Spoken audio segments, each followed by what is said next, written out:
5 questions sur les énigmes de ce ballon espion, entre guillemets. Je mets des guillemets parce que la Chine conteste cette version qui ouvre une crise aiguë donc entre Washington et Pékin. Alors vous avez entendu beaucoup de choses ce week-end. Ce soir, il y a des éléments nouveaux.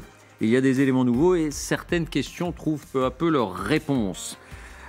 Est-on certain qu'il s'agit d'un engin espion? En est-on certain?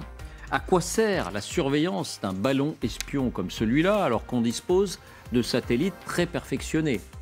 L'arme du crime est-elle performante alors qu'on en possède une autre? Donc de cette réponse dépend aussi l'idée qu'on peut se faire de cette manœuvre chinoise. La Chine a-t-elle menti ou dissimulé des choses? Là aussi, on progresse sur le sujet. On va tout mettre à plat et puis on va vous écouter. Voici les indispensables avec Justine Fraissinet. Bonsoir Justine. Bonsoir David, bonsoir à tous. Question préalable, les États-Unis ont-ils mis la main sur les débris de ce fameux ballon?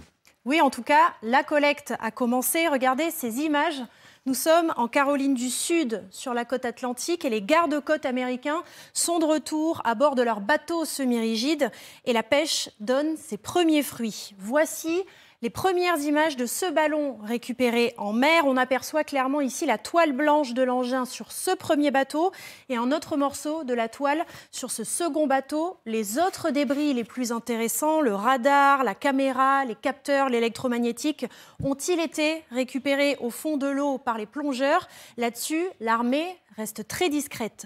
Rappelons que la zone de recherche de Myrtle Beach s'étend sur environ 11 km dans des eaux qui sont assez peu profondes. Autre élément nouveau, la Chine hausse encore le ton. Les canaux nationalistes appellent à des représailles contre les États-Unis, notamment à tirer sur tout avion américain qui survolerait Taïwan. Écoutez aussi ce qu'a déclaré la porte-parole du ministère chinois des Affaires étrangères. 我们已经表明，这完全是一次不可抗力导致的偶发意外事件。美方还刻意的渲染炒作，甚至武力袭击，是不可接受的、不负责任的行为。 Alors, première question, a-t-on ce soir la certitude, Justine, qu'il s'agit bien d'un ballon espion? Bien, dans toute évidence, oui, les États-Unis, encore aujourd'hui, sont très catégoriques. Le Pentagone répète qu'il s'agissait d'un ballon espion utilisé, je cite, pour surveiller des sites stratégiques. Washington s'appuie notamment sur les images prises par des avions de chasse américains qui ont approché l'engin. Les États-Unis s'apprêtent de toute évidence à analyser et à dévoiler les débris. Que peuvent-ils nous apprendre? Écoutez Guéric Poncet, il est journaliste au Point. L'analyse des débris va permettre de répondre à certaines questions. Probablement que le Pentagone va en savoir un petit peu plus sur la mission précise de ce ballon qui quand même a survolé des sites extrêmement sensibles. L'analyse des composants internes de ce qui constitue le cœur du ballon finalement, qui est sous l'enveloppe blanche qu'on voit, elle permettra certainement aux experts américains aussi d'analyser le système de chiffrement du renseignement chinois. Bon. Un instant, est-ce que vous avez un doute sur le fait que ce soit bien un ballon espion? Je m'adresse à vous, Emmanuel, spécialiste de l'armement. Je ne suis pas spécialiste des ballons, mais néanmoins, il y a quand même une certaine antériorité. Ce n'est pas la première fois qu'il y a des ballons chinois qui survolent les États-Unis. Pendant la mandature de Donald Trump, il y en a eu 3. Aucun des ballons n'a été arrêté ou n'a été abattu. Intercepté, abattu. En tout cas, il s'agit bien d'un ballon météorologique, mais peu importe qu'il s'agisse d'un ballon météorologique, après tout, ce qui est important, c'est les capteurs et ce qu'il y a en dessous du ballon. Ce n'est pas un ballon marqué armée chinoise, si c'est ça la question que vous me posez. D'ailleurs, c'est assez habile de la part des Chinois parce qu'ils pratiquent le déni plausible. C'est un ballon à vocation civile. Vous le considérez militaire, nous le considérons civil. S'il avait été question d'un drone qui évolue à peu près à la même altitude, là, effectivement, c'est une action militaire. Bon, vous avez des doutes qu'il s'agissait de recueillir des renseignements américains, des informations du sol américain et notamment militaire? Alors d'abord, tout renseignement est utile, quel qu'il soit. Ce qui me frappe surtout, comme le disait Emmanuel tout à l'heure, c'est qu'il y a plusieurs ballons qui étaient déjà passés. Et ce qui me frappe, c'est le fait parce que ça devient un événement médiatique, ça devient un événement politique. Ah, mais ça, on va y venir. Mais sur la version américaine, oui, il s'agit d'un ballon espion. Est-ce que vous avez un doute? Écoutez, moi, j'attends que des preuves soient apportées, c'est-à-dire que les matériaux récupérés, on puisse effectivement les présenter. Sinon, les Chinois vont jouer sur la dualité. Ils vont vous dire, vous comprenez, c'est météo, pression du vent, pression, vitesse du vent, etc., etc. Mais en votre fort intérieur, Dominique, est-ce que vous imaginez que les États-Unis puissent raconter des bobards là-dessus? C'est-à-dire, on vous dit que c'est un ballon espion et peut-être que ça n'est pas le cas. Je ne pense pas raconter des bobards, mais l'utilise, oui. Ça, c'est une autre chose. C'est une autre chose, oui. Avant d'avoir vu concrètement les matériaux et leur prouvant que ce sont bien des matériels, avec le chiffrement, on en parlait tout à l'heure, qui peuvent servir au renseignement chinois, avant cela, utiliser ce ballon de façon politique, oui, ça c'est clair.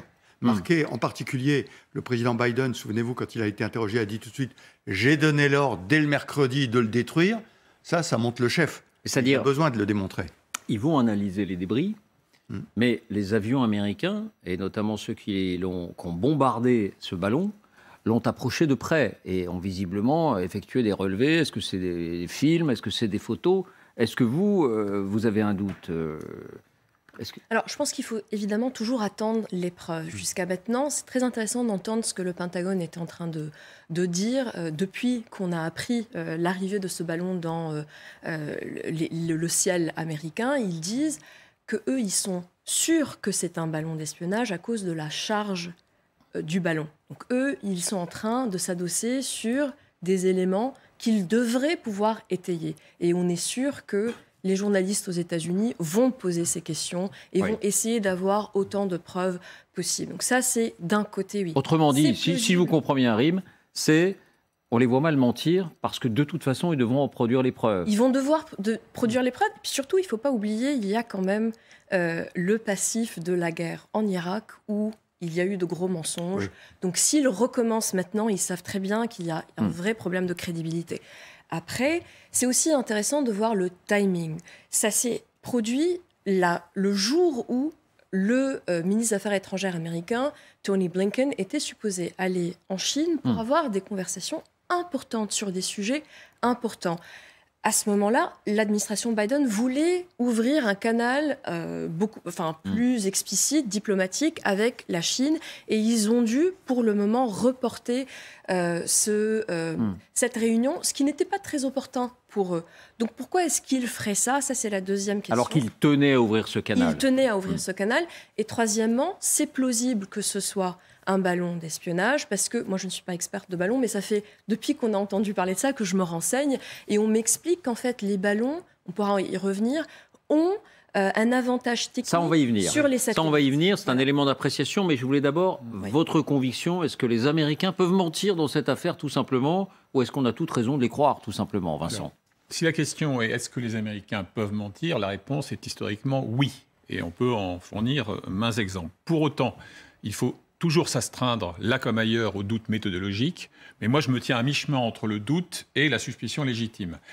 Pourquoi? Notamment parce que les flottements de la communication officielle chinoise, pourtant terriblement corsetée, m'ont paru troublants. On va y venir aussi. Voilà. C'est un autre élément d'appréciation, mais donc c'est ça qui vous fait... Alors exposons-les. Et un dernier point, simplement, si c'est bien un ballon météo, il aura attesté que le temps est à l'orage. C'est les punchlines de Monsieur Vincent. On reconnaît la signature de Monsieur. Alors, justement, allons-y sur les éléments d'appréciation. Un ballon, Justine, est-il vraiment plus utile qu'un satellite? Les satellites sont très perfectionnés aujourd'hui pour espionner des activités militaires, par exemple. Bien, cette question, elle a été beaucoup débattue dans les premières heures. La réponse est désormais oui. Première raison, un ballon est complémentaire à des satellites. La plupart des satellites d'observation tournent autour de la Terre en permanence et leurs observations, on le voit, sont donc intermittentes. Un ballon, lui, peut être stationnaire, ce qui permet de surveiller un site parfois pendant plusieurs heures, voire plusieurs jours d'affilée. C'est particulièrement utile lorsque l'on veut surveiller des manœuvres ou des mouvements de troupes. Cela peut permettre aussi d'avoir une image de meilleure définition et donc de meilleure qualité. Le deuxième atout, cette fois par rapport par exemple aux drones, ces ballons volent beaucoup plus haut. On le voit, ils volent dans la stratosphère entre 18 et 40 km d'altitude. Ils sont donc beaucoup plus discrets qu'un engin volant, moins repérables, notamment par les radars de contrôle aérien qui peuvent détecter un aéronef jusqu'à 10 km d'altitude. Le dernier atout du ballon, c'est son prix. Un satellite d'observation, ce sont plusieurs centaines de millions d'euros. Un lancement de satellite, même un petit satellite, c'est minimum 100 millions. Pour un ballon, ce lancement ne coûte rien ou presque, il suffit de remplir la toile d'hélium et le ballon en lui-même coûte quelques dizaines de milliers d'euros. Troisième question, avec le recul de 3 jours maintenant, est-ce qu'on peut dire que les Chinois ont menti ou qu'ils ont dissimulé une partie de la réalité? Oui, et c'est cela justement qui suscite la colère américaine. Si ce ballon est effectivement un engin purement météorologique, alors pourquoi Pékin n'a-t-il rien dit à Washington, alors même que ce ballon, on le sait, a commencé à dériver il y a 8 jours? Pour Washington, ce silence en lui-même est un aveu. Qui peut affirmer également que si des habitants du Montana ne l'avaient pas repéré, Pékin aurait alerté les Américains? Voilà, ça c'est quand même un élément, effectivement, vous y faisiez allusion, Rim, c'est quand même un élément aussi important. Quatrième ou dernière question, vous avez commencé un peu à y faire allusion. Est-ce la première fois que la Chine ait prise la main dans le sac? Non, regardez, des exemples de ce type ont déjà été observés au cours des dernières années. Voilà ce qu'indique le New York Times. Bon nombre d'entre eux se trouvaient d'ailleurs dans le Pacifique, certains près d'Hawaï où est basé le commandement Indo-Pacifique et une grande partie de la flotte américaine dans le secteur. Jusqu'à présent, Washington était resté très discret à ce sujet. Et puis d'autre part, on a appris qu'un second ballon stationne en ce moment au-dessus de l'Amérique latine. Il se trouve d'ailleurs en ce moment au-dessus de la Colombie après avoir survolé le Costa Rica. Et ce qui est frappant, c'est que là aussi, la Chine nie toute manœuvre d'espionnage. Écoutez. 有关的这个无人飞艇来自中国，属民用性质，用于飞行试验，受气候影响，而且自身控制能力有限。这一飞艇严重偏离了预定路线，误入拉美和加勒比上空。Merci, Justine. Bon, tout va dans le même sens. Tout converge quand même vers l'idée que... Donc la question, c'est pourquoi? Est-ce que le mobile, finalement, est tout à fait simple? Ce que nous expliquait Justine. C'est un moyen, comme un autre, d'avoir des informations, en particulier sur cette fameuse base militaire du Montana. Oui. Est-ce que, voilà, tout ça, bien, le puzzle se forme? Oui, bien sûr, la complémentarité entre les satellites, ce qui est intéressant, c'est que les satellites, si vous voulez, ils sont identifiés. On sait quand ils passent. Donc, d'ailleurs, même dans tous les conflits qu'on a connus ces dernières années, les gens qui se renseignaient savaient le satellite passe entre telle heure et telle heure, donc il n'y a pas d'élément qui est visible pendant ce créneau-là. Alors que là, le ballon, c'est complètement différent. Comme il va rester très longtemps dans la zone, voilà, et puis qu'il est moins repérable, tandis que vraiment, il y a une espèce d'habitude à voir passer les satellites et donc à camoufler ce qu'il y a à camoufler. Avec le ballon, c'est pas la même chose. Est-ce que les Chinois pouvaient imaginer que leur ballon ne serait pas détecté? On a les preuves, puisque précédemment, il y a eu plusieurs ballons qui sont passés. C'est pas qu'ils n'étaient pas détectés, c'est que personne n'a bougé. Et c'est là où je fais le lien entre les médias et la manœuvre politico-diplomatique. C'est que pourquoi est-ce qu'on en parle? Parce qu'il y a quelqu'un dans le Montana qui l'a dit, qui l'a donné aux journalistes. Tout le monde a mis ça sur le devant de la table. Alors après, intervention politique à propos de l'occurrence de la visite du secrétaire d'État, etc. C'est possible. Mais ce qui est certain, c'est que apparemment, ceci s'est passé plusieurs fois sans que vraiment personne ne soit au courant. Alors que là, c'est sorti. Sans que personne ne soit au courant, vous voulez dire la population et les médias, ou sans même que l'armée américaine soit au courant? Non, pas forcément. La population ne soit pas au courant. Si on nous signale que ceci est arrivé plusieurs fois, c'est que forcément l'armée était au courant. Mais alors, expliquez-nous, les uns ou les autres, pourquoi l'armée américaine, les fois précédentes, n'a pas détruit ces ballons? Bien sûr, l'opinion n'était pas au courant. Bien sûr, Fox News ne réclamait pas la destruction de ces ballons. Mais est-ce que ça n'était pas dans l'intérêt américain, dans l'intérêt des Américains de le faire? C'est parce qu'en fait, aux États-Unis, quand on détecte quelque chose pareil, il y a la Situation Room qui est réunie, c'est-à-dire le poste de crise à la Maison-Blanche qui se réunit autour du président de la République. Et en fait, les chefs militaires, les chefs de renseignement sont autour de la table et ils lui donnent leur analyse et leur évaluation de la situation. Et c'est le président de la République qui doit décider oui ou non, est-ce qu'on l'abat ou pas? Qu'est-ce qu'on fait? Est-ce qu'on appelle les Chinois? quelle est la situation? Et c'est pour ça que Biden est sorti. Il a dit « j'ai donné l'ordre ». Mais pourquoi est-ce qu'il n'a pas décidé et a pris la même décision les fois précédentes? C'était pas lui, c'était Trump. Oui. Et toute la question est là. Oui. C'est que Trump faisait des déclarations très fortes contre la Chine, mais manifestement, il n'avait pas décidé d'aller dans une confrontation publique et abattre un engin chinois. Et sur ça, on n'a pas plus d'éléments. C'est une vraie question qui est en train d'être débattue aux États-Unis aujourd'hui. On ne sait pas pourquoi la décision n'a pas été prise avant. Parce que Trump, sur le plan commercial en tout cas, il n'avait pas hésité à déclencher une grosse bataille contre la Chine. Il y a effectivement la concomitance du fait qu'il y ait deux ballons, que ça se déroule à un moment précis, charnière, où le secrétaire d'État américain devait se rendre depuis déjà 5 ans. Ça fait 5 ans que le précédent, Mike Pompeo, ne s'était pas rendu en Chine. Et puis surtout, il y a quand même des faisceaux qui ont sensiblement tendu la relation entre les deux pays. L'annonce d'une ouverture d'une base militaire aux Philippines. L'idée selon laquelle les États-Unis, on le voit ici, lors de la dernière rencontre entre Joe Biden et Xi Jinping, ont été très insistants sur la nécessité pour les États-Unis de ne pas donner à la Chine la capacité de construction industrielle autour des microprocesseurs. Donc il y a une tension très forte. Donc pour résumer notre propos, ça fait plusieurs années qu'il y a des ballons qui traversent le sol américain.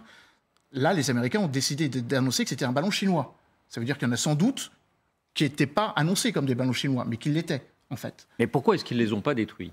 Alors, pourquoi est-ce qu'on n'adresse pas un signal? Ne survolez pas notre territoire avec vos ballons espions. Un début de réponse. Premièrement, parce que les Américains estiment que ce que les Chinois auraient récolté n'est pas si stratégique que cela, pour plusieurs raisons. Premièrement, il a mis quand même 3 jours avant d'arriver sur la zone stratégique du Montana, parce qu'il faut quand même rappeler qu'il est rentré par l'Alaska, ensuite il a traversé le Canada, et qu'ensuite il est arrivé par le Montana. Et qu'accessoirement, il s'est intéressé à la base de Maelstrom, dans le nord du Montana, mais qu'il a traversé tout le pays. Et on a focalisé là-dessus. Deuxièmement, comme ça a été dit, un ballon est contrôlable. En tout cas, il est plus facilement contrôlable qu'un satellite qui arrive par intermittence. Donc les Américains savaient précisément, quand il y avait le ballon, ce qu'ils devaient montrer ou ce qu'ils ne devaient pas montrer, ce que de toute façon les satellites orbitaux chinois ont déjà capté. Moi, j'inverse la chose. Je pense que les Américains vont sans doute annoncer qu'ils ont récupéré beaucoup de données de la part des Chinois, par rapport à ce qu'ils ont récolté donc en mer, que la Chine est dans une logique où elle est en train d'espionner les États-Unis et que ça va justifier la montée en puissance de l'investissement. D'ailleurs, je crois que la France devrait aussi y réfléchir sur la très haute altitude. Je rappelle que maintenant, toutes les forces armées sont des forces Trump aurait pu le faire il y a 2 ans. Air et espace. Mais précisément, je pense que dans cette équation complexe, l'inconnue politique intérieure américaine doit être prise en considération. Précisément, là, il se trouve que le reproche, le grief venu des républicains, trumpistes ou pas, à l'égard de Biden, c'était too late, too little, trop tard, trop peu. Donc il y avait un procès en manque de fermeté, en tiédeur. Et c'est la raison pour laquelle la narration américaine officielle consiste à dire que la décision a été prise, mais qu'on a attendu que les débris ne puissent pas causer de dommages pour l'abattre. Deuxième remarque, parmi les innombrables définitions ironiques de la diplomatie, il y a celle-ci, c'est l'art de plonger en eau trouble sans faire plouf. Là, pour les Chinois, manque de chance, on a fait plouf. Et ce qui a sans doute accéléré le processus aussi, c'est que les Chinois sont passés en quelque sorte des regrets au déni.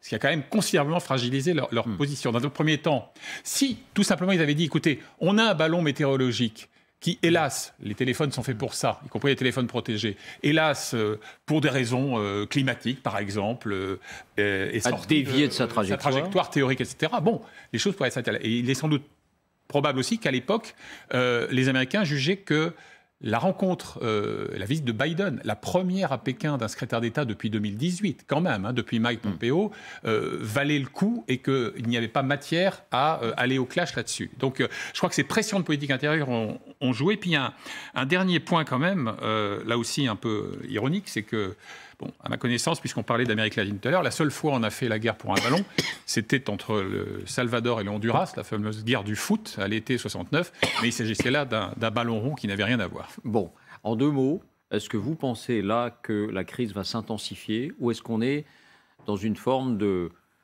voilà, chaque camp est obligé de donner de la voix, chaque camp est obligé de satisfaire son opinion publique. Les Chinois, ils ont quand même des nationalistes, on parle beaucoup des nationalistes russes, mais il y a quand même des nationalistes chinois très actifs ceux qui demandent qu'on abatte un avion américain s'il est au-dessus du détroit de Formose ou au-dessus de Taïwan, c'est quand même quelque chose. Et côté américain aussi, parce que, encore une fois, il y a la pression de l'opinion. Je pense que les Américains, ils ont fait ce qu'il fallait faire. C'est-à-dire, le président a montré qu'il était ferme, je suis tout à fait d'accord, politique intérieure, il est ferme, il marque ça. Il va falloir qu'il donne quelques preuves quand même pour étayer le fait que c'est bien un ballon espion. Du côté des Chinois, c'est plus embêtant parce qu'il faut qu'ils sauvent la face. Effectivement, dès le départ, ils ont dit non, tout ça c'est de la propagande, ça n'existe pas, etc. Ils ont fini par annoncer que c'était un ballon météo. Et maintenant, si les Américains sortent des preuves, ils vont être obligés de faire quoi ? Que c'est une manipulation. Exactement. On a un exemple de tous les jours de réécriture de l'histoire. Mais pour les Chinois, c'est sauver la face, alors que pour les Américains, là, ils tiennent un bon exemple de la duplicité des Chinois. Bon. D'ailleurs, le général parle de sauver la face. Moi, je me pose un peu la question, si c'est vraiment un ballon météorologique, pourquoi pas ? Est-ce que les Chinois ont eu du mal à admettre qu'ils ont juste simplement eu un gros problème technique, ils ont perdu le contrôle, ils ne voulaient pas avoir l'air de ne pas avoir les compétences pour le contrôler, et on est dans cet engrenage où tout est devenu plus grand qu'il ne faut. Est-ce que ça va devenir, est-ce que la situation va s'empirer ? Je pense que l'administration Biden n'a pas envie aujourd'hui d'aller au clash réel avec la Chine, parce que en fait, elle est très investie sur le côté russe-Ukraine et qu'elle ne peut pas avoir deux grosses crises en même temps sur deux fronts aussi importants que la Chine et la Russie. Donc, ils vont essayer de faire tomber la température, comme il a dit le général. Ils ont fait ce qu'il faut maintenant. Maintenant, il faut voir comment est-ce que la Chine va réagir, et ça, c'est une grosse inconnue. Oui, à mon sens, la désescalade ne sera qu'épisodique, parce qu'au fond, cet incident nous rappelle la centralité de l'adversité Chine-États-Unis, l'Ukraine, au fond, étant un épisode de diversion dont les Américains se seraient volontiers passés, puisqu'elle a remis la Russie sur l'échiquier. On sait très bien, quand on lit les textes doctrinaux américains depuis 15 ans, que pour eux, les enjeux de l'avenir, ils se passent en Chine et en mer de Chine et à Taïwan. Et on sait très bien aussi que ce qui réunit d'abord la Chine et la Russie, c'est l'anti-américain, l'anti-ordre américain, enfin l'anti-américanisme et l'opposition à cet ordre américain qu'il dénonce sans arrêt. Dernier mot, Emmanuel. C'est une mauvaise opération pour la Chine pour une autre raison, c'est que tout le monde maintenant a pris conscience qu'il fallait réglementer cet espace, qui est une zone grise. Il y a le traité extra-atmosphérique 1967, ONU, donc en gros, non-militarisation, mais en fait pas de frontières. Il y a le traité sur l'aviation civile, ce qu'on appelle la Convention de Chicago en 1944, et cet espace était effectivement vierge de régulation. Là, pour le coup, les Chinois ne pourront plus à l'avenir faire ces opérations de déni plausible, car tout le monde a conscience qu'il fallait se mettre autour d'une table pour négocier et réglementer cet espace.